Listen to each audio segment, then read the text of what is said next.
Majajanet Juanito in Acamal, Mexico. A note about what it's like to know just enough about your new local culture to be able to coach outsiders. I had been in Asheville, North Carolina for maybe a year of the 16 years I was there. It was my first time in the South. And at that point, I mostly was loving the slowness and sweetness and politeness of Southern culture. I later on got a little irritated with it sometimes and allowed myself to go all Northern on people. I did. But I was really basking in that. And I was walking down the street, and there was an actual person had parked in an illegal spot to run in and get something like out of the print shop. And someone with a Florida plate came up behind them and was furious that they were parked in the wrong spot and that they were going to have to go around. They leaned on their horn. And I went up to the lady and said, because Florida people, an awful lot of them were, hi.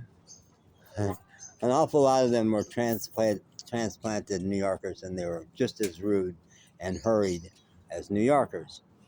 So I went up to the lady and said, ma'am, you're in the South now. Could you just chill?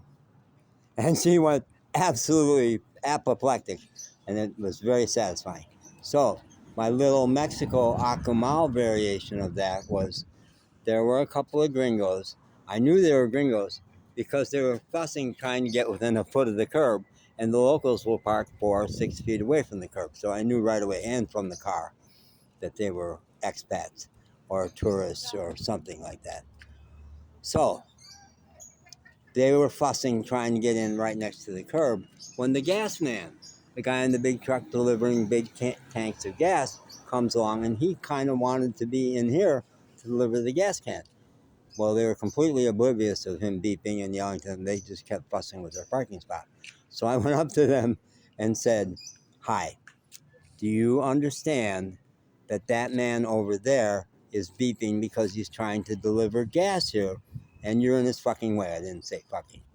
And the nice lady said, oh, no, we didn't understand that. And he comes by and I wave to him and say hi.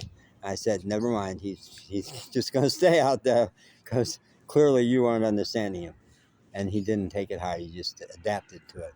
But they moved, and that's the last I'll ever see of them probably. But it was so much fun because now I'm an insider, kind of, in some ways, in so many ways not. But in some ways, I understand the way it works around here, and I can coach the newbies, who are so many of them ignorant, just as ignorant and foolish as that lady from Florida in Asheville. Yeah.